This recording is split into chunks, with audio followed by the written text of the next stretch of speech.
Today we'll be reacting to Adam Lambert performing Believe by Cher at the Kennedy Center Honors. I'm late to the party, but it was recommended by one of you guys, so thank you so much. But before we start, this is a reaction video. It's a commentary video, so I'm gonna pause and provide some commentary along the way, but I'll of course link the full performance below so that you can check it out without me disturbing you. But you clicked reaction, so here we are. No matter how hard I try, you keep pushing me aside and I can't break through. Yes. There's no talking to you. It's so sad that you're leaving. It takes time to believe it. After all that's said and done, you're gonna be the lonely one. Oh. So he started immediately with a slight melody change. No matter how hard I try, you keep pushing me aside. So even in the second phrase, there was a slight, just a rhythmical change. I think the melody was fairly similar to the original. It's just the first line. It's no matter how hard I try. But he did no matter how hard I try. But enough about the melody change. His voice is so soft. He's in a really light mix he plays. It's not very chesty, but it's connected, you know? But we're just barely into it, so let's continue. Very soft, nice. Sorry, nice vibrato there too. You. Sad that you're leaving. It takes time to a little bit more chest connection here. After all that's said and done, you're gonna be the lonely one. Oh, the tone is so nice. Oh, the arrangement. I can feel something inside me say, I really don't think you're strong enough now. Do you believe? No. Oh, this is so beautiful. And the arrangement, I love it. It sounds so magical and like uplifting. Like, do you believe? Like, this arrangement really lifted the song. Like, and I don't mean that it's better in any way. I think the original is amazing. This is a totally different thing. So I don't want to compare them even, you know, because it's totally different. But when I say that it lifts the song, I mean that it sounds more positive. Do you know what I mean? This arrangement, these chords that they use, and also with the strings and everything. Inside me say, I really don't think you're strong enough now. Do you believe in life after love? That breath, oh, so nice. I can feel something inside me say, the rest. I really don't think you're strong enough now. What am I supposed to do? Same melody change there as in the first. Instead of what am I supposed to do? What am I supposed to do?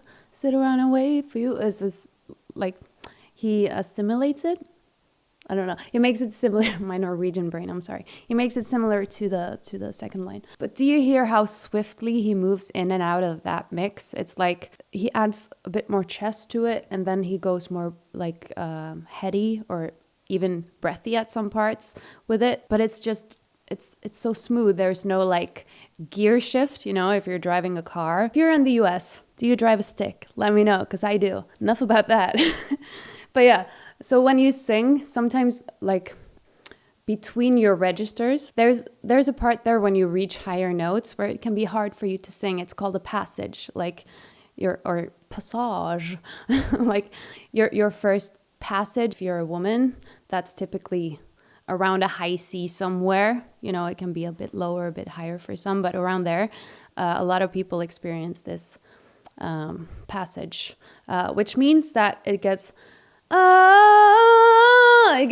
to hold that chest. So you want to go, it's like a gear change.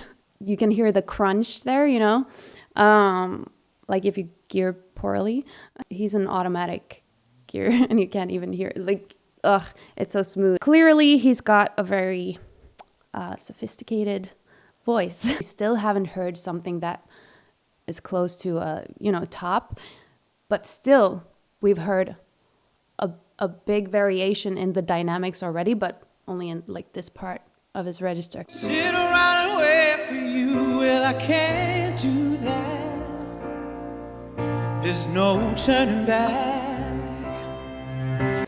Did you see that he removed his earpiece? If you don't know why they do that or why singers wear them in the first place, it's essentially our monitors. So when you're on stage and there's like a big, maybe a loud crowd, and there are all these instruments on stage, it gets very loud. How are you going to hear your voice and all that? Even if you have a big voice. And you can have on-stage monitors so that your only reference of hearing yourself is like a speaker that's turned towards you on stage. But when you see them wearing earpieces, that's essentially the monitor, but in their ears, which means that each individual on stage, depending on the mixer, of course, and how many people they are, but if you have a big mixing board and everything, each individual on stage can have different mixes in their in-ears. So for instance, Adam might have heard like a count-in when the song started, and even like cues from the producers, they can like go, like things like that, they can have that on there as well. But normally it's just for the music things with singers. So in his personal in-ear monitors, his voice can be louder than the other instruments, and if there's like a reference in the other instruments he prefer to have louder.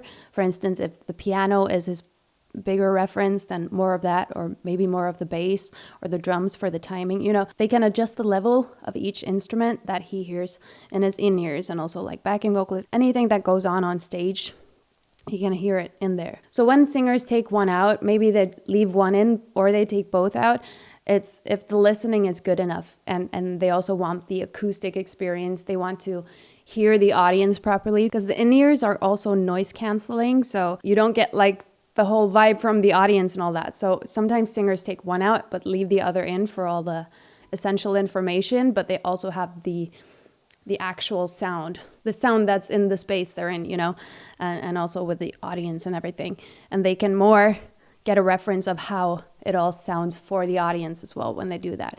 So it's to be more connected. And also I'm guessing that he's going to go into a bigger voice setting, if you will, so that he pops it out, because, now the big belts are going to come. I don't know. I'm just guessing. Sit around and wait for you. Well, Earpiece still in. do that. There's no turning back. Let's see if there are bells to come. All right, that's bass hit, yeah. To feel strong, 'cause I got time to think it through, and baby, I'm too good for you. Oh, do you believe in life after love? Yes, beautiful. Love. That vibrato that hit there, so gorgeous. It's been so pleasant to listen to throughout. He's been building up to the second chorus, popping his earpiece out and like, love, he's ready for it. And so am I. And also before, good for you, oh, right before that, he did a little bit of good for you, oh, oh. You're moving from that very lighter side of your voice, that light mix, moving it into more of a chesty space, and that little H sound, that little, almost like a cry, it helps you get that connection now that he's gonna move into more of that part. And baby, I'm too good for you. Oh, do you believe in life after love? So good, yes. I can feel something inside me say, I really don't think you're strong enough, no. Do you believe? I'm sorry, I was just looking at the woman. I was just looking at her singing along. Like, she forgot the lyrics, but then she really made up for it after. I love it. I can feel something inside me say, I really don't think you're strong enough, no. Do you believe? Nice save, lady. I Yes. can feel something Oh, there she is. inside me say, I really don't. She looked a bit moved, like, Yeah, like holding it in, I think. But that beautiful little crescendo and with vibrato, like listen to that beautiful sustained note with that crescendo. So good.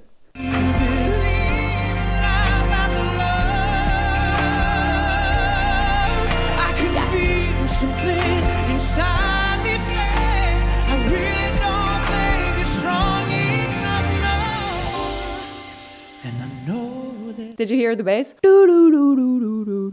I can't stop thinking about that crescendo and also the way he ended that note with a little vocal flip. You know what I mean? So good. Ugh. I love it. I love it so much. Strong enough now. And I know that I'll get through this. So soft, breathy. 'Cause I know that I am strong. I don't. Those. Notice his mic technique too. When he pulls away from the microphone, it's to sort of end a note without being like, ah. This part is more emotional. I feel like it's more, first it's almost like a declaration with the strings and everything. Do you believe in life after love? And now it's more of a reflective, like, do you? 222. Play. Need you anymore. I don't need you anymore. Yes, I love the theatrics. I don't need you anymore. I don't need you anymore. That tone was beautiful. I don't... Because first he was more in a... I like to say more of a round space or more of a wide space. I don't know if that makes sense to you. Anytime a vocal coach says something, if it doesn't make sense to you, ask them if they can explain it in a different way. Because we all have different ways to explain different things and ways that make more sense to us, but we also have experience with what makes more sense to others. He went from like a life after love, more like rounded. And I also love the theatrical singing and also his face in this. He's really good. He's a performer. I don't need you anymore. I don't need you anymore. I don't need you. So nice. I don't need you anymore. I don't. Do you believe in life after love? Yes. I can feel something inside me say I really don't think you're strong enough. Do you believe in life after love? I can feel. I feel you, Cher. I can't see people cry. I'm immediately crying. That was... Wow. That was... Okay, I don't care what you say. We're going to watch that again. Wow. After love, I can feel something inside me say I really don't think you're strong enough. The chords. Da, da, da. After love. So good. Feel something inside me say I really don't think you're strong enough.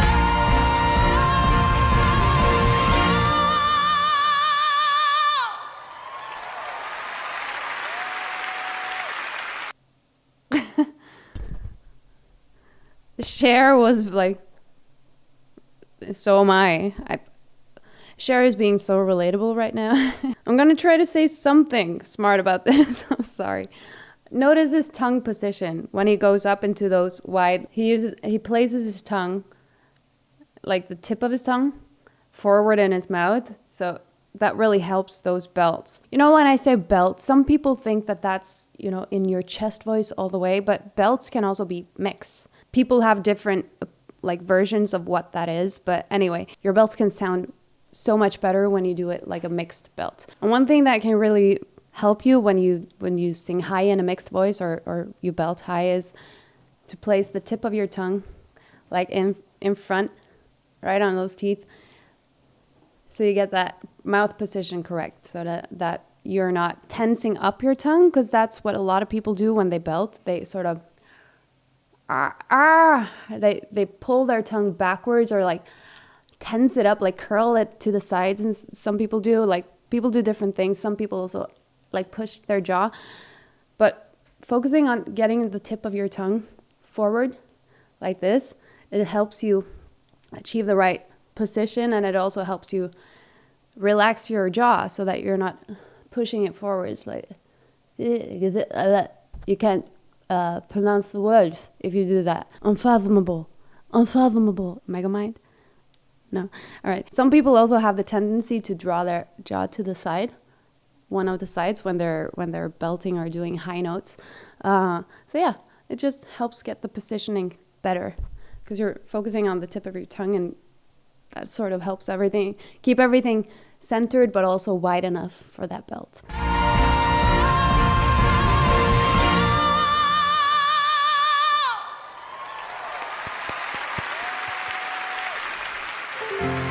Do you believe in life after love? Ooh.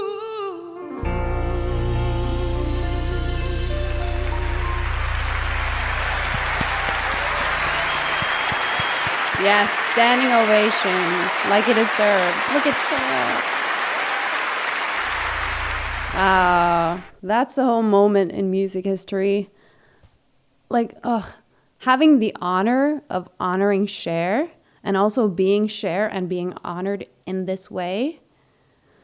And you can see Cher is clearly moved. She's like speechless. She did a woo, and that's it. Like, she was just like, you know, some people think she's like a vampire because she looks so good. So even vampires cry if that's the case. I don't think she's a vampire. I think she's a super funny, talented woman. And I love that quote. Her mom said that she should marry a rich man, and she was like, Mom, I am the rich man. Cher is really funny, and what an honor to be honored in this way by Adam Lambert. I didn't explain who Adam Lambert is because I feel like if you click this video, you probably already know, but he's the singer in Queen now, or like it's Queen plus Adam Lambert. So you can say he's like the new Freddie Mercury, but they have completely different voices, but he does a really good job as Freddie Mercury, like filling those shoes. It doesn't sound exactly like him, but they're not supposed to because it's Queen plus Adam Lambert. Adam Lambert has his own voice. Adam Lambert has got such a good, nice tone.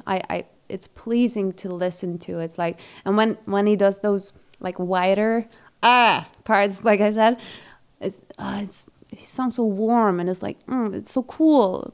Yeah, I love his tone. So keep your tongues forward when belting, like he did. You might feel silly, but check it out. It works. If you're still here, leave a green heart because I'm wearing a green sweater. Thank you so much for watching until the end. I really appreciate it. And yeah, like the video if you liked it. Subscribe if you want to subscribe. And I'll see you in the next one. Bye.